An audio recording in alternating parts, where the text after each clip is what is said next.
Hello दोस्तों, नमस्ते। आज कहानी के नाम है मेरी माँ खो गई। प्रतिमा की शादी शशांक से हुई थी। प्रतिमा और शशांक एक ही कंपनी में काम करते थे और दोनों बहुत खुश थे, लेकिन शायद भगवान को ये मंजूर नहीं था। एक कार दुर्घटना में शशांक की मृत्यु हो गई।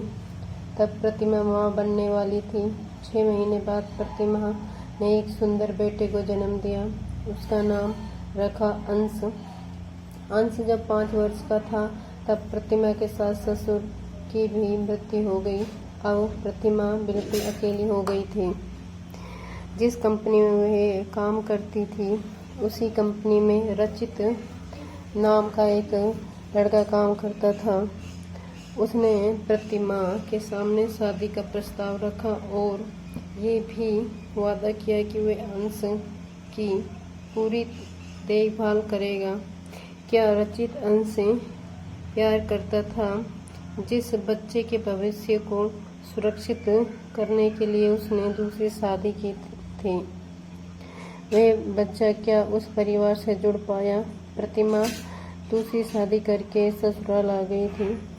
वह खुश थी कि उसे और उसके बच्चे को सारे रिश्ते मिल गए। उसके सामने सभी उसके बच्चे से बहुत प्यार से बोलते थे, लेकिन उसके पीठ पीछे उसके साथ कैसा व्यवहार होता था ये प्रतिमा को नहीं पता था। एडजस्ट करना सीखो अंश। कितना एडजस्ट करूं और कब तक? आप नहीं जानती आपके पीछे मेरे साथ क्या होता है, कहकर अंश ने चुप्पी साध ली। तुम्हें समझना होगा अंश। कब तक सब मुझे ही समझना होगा? क्या मुझे कोई कभी नहीं समझेगा? नया माहौल है, तुम बाहर से आए हो, अपनी जगह बनानी पड़ती है। तुम अपने व्यवहार से ही सबका दिल जीत पाओगे। हाँ, किसका दिल जीतना है? जिसने आपका दिल जीत लिया है। माँ ने गुस्से से एक थप्पड़ अंश को मार दिया। इतनी बदतमीजी ऐसे हो तुम कभी नहीं थे। आप भी तो ऐसी नहीं थी, कहकर अंश ने अपने आंसू पोंछ लिए और अपना दर्द अपने अंदर समेट चुपचाप जाकर सो गया। प्रतिमा के दिल में कसक सी हो गई। वे अंश के कमरे में गई और बहुत देर तक उसके पास बैठी सिर पर हाथ फेरती रही। क्या हो गया है आजकल तुम्हें? क्यों ऐसी बातें करने लगा है? माफ कर दे, मैंने गुस्से में आकर तुम्हें थप्पड़ मार दिया। तू भी तो कभी ऐसा नहीं था, हमेशा अपनी माँ के साथ खड़ा रहा है। तो अब क्या हुआ? उसे प्यार करती न जाने कब वह नींद के आकोश में चली गई। सुबह उसकी आंख जरा देर से खुली। उसने तुरंत ही उठकर जल्दी से अंश के लिए लंच पैक करके उसे स्कूल के लिए तैयार किया। अंश, चलो बेटा स्कूल। जैसे ही पिता ने आवाज़ लगाई वो बिना किसी भाव के उसके पीछे चल दिया। वह अपने नए पिता से कभी कोई बातचीत नहीं करता था। स्कूल जाने और वापस घर आने में उसका एक अलग ही व्यवहार नजर आता। माँ ने कई बार कोशिश की पिता और बेटे में नज़दीकियाँ बढ़े, लेकिन दोनों की तरफ से कोई कोशिश नहीं थी जिससे शिकवा करे। अंत में अंश के व्यवहार से हर बार वे परेशान हो जाती थी। शाम को वे अंश को पढ़ा रही थी कि अचानक कोई मेहमान आ गए। तभी सासू माँ ने उसे आवाज़ लगाई, बहू, बुआ सास आई है, आओ तुम्हें मिलवा दें। अंश को घुटने भर कमरे से निकलने का मौका मिला। उसने अपने नए पिता से पूछा, पापा मैं खेलने जाऊं? नहीं, जब तक मेहमान कमरे से बाहर नहीं निकलोगे चुपचाप बैठकर पढ़ते रहो। लगभग 4-5 घंटे बाद जब मेहमान गए तो माँ ने कमरे में आकर गुस्से से कहा, कितनी बार तुम्हें बाहर आने के लिए आवाज़ दी, आया क्यों नहीं? इतनी बदतमीजी, क्या हो गया है तुम्हें? आखिर चाहता क्या है? कितना और किस भाषा में समझाऊं? इतने अच्छे रिश्ते मिले हैं उन्हें समेट लें। अंश जोर जोर से हंसने लगा। रिश्ते, हा हा हा। किसे मिले हैं माँ? तुम्हें।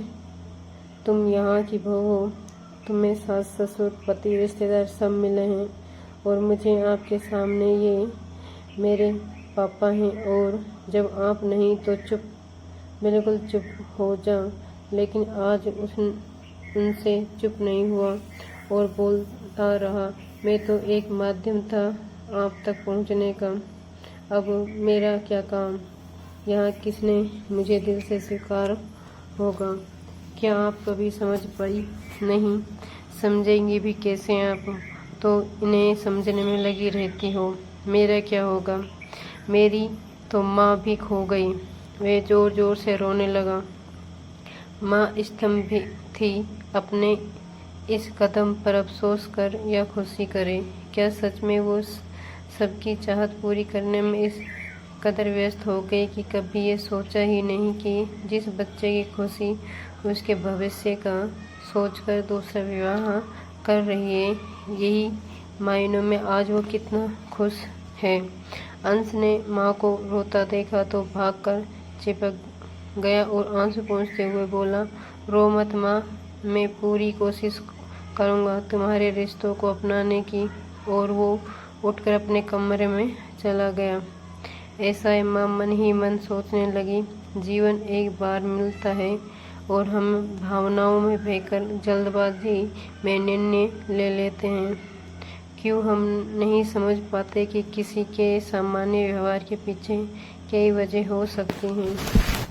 अकेला रह जाने पर पुनः विवाह का फैसला शायद उचित था, लेकिन यदि बच्चे की वजह से मैंने ये फैसला लिया तो वो कितना खुश है, उसका भविष्य कितना सुरक्षित है, इसका ध्यान रखना भी तो मेरी ही जिम्मेदारी है। सच ही तो कह रहा था, घर की बहू के साथ के रिश्ते स्वतः ही जुड़ जाते हैं। जोड़ना है मुझे उस बच्चे को जिसके लिए सब अनजान है। आंसू पोंछकर मन ही मन प्रतिमा ने संकल्प लिया, अपने बच्चे के प्रति सारे फर्ज निभाऊंगी। उसके मन को पढ़ना मेरी जिम्मेदारी है। मैंने उसे जन्म दिया है, उसकी खुशी के लिए ही मैंने पुनः विवाह किया है। इस रिश्ते के साथ उसे जोड़ना मेरी जिम्मेदारी है। किसी और से मैं क्यों अपेक्षा रखूं? दोस्तों, अगर ये कहानी आपको पसंद आई हो तो कृपया लाइक कीजिए, शेयर कीजिए। चैनल पर नए आए हैं तो चैनल पर नया है, चैनल को सब्सक्राइब कीजिए।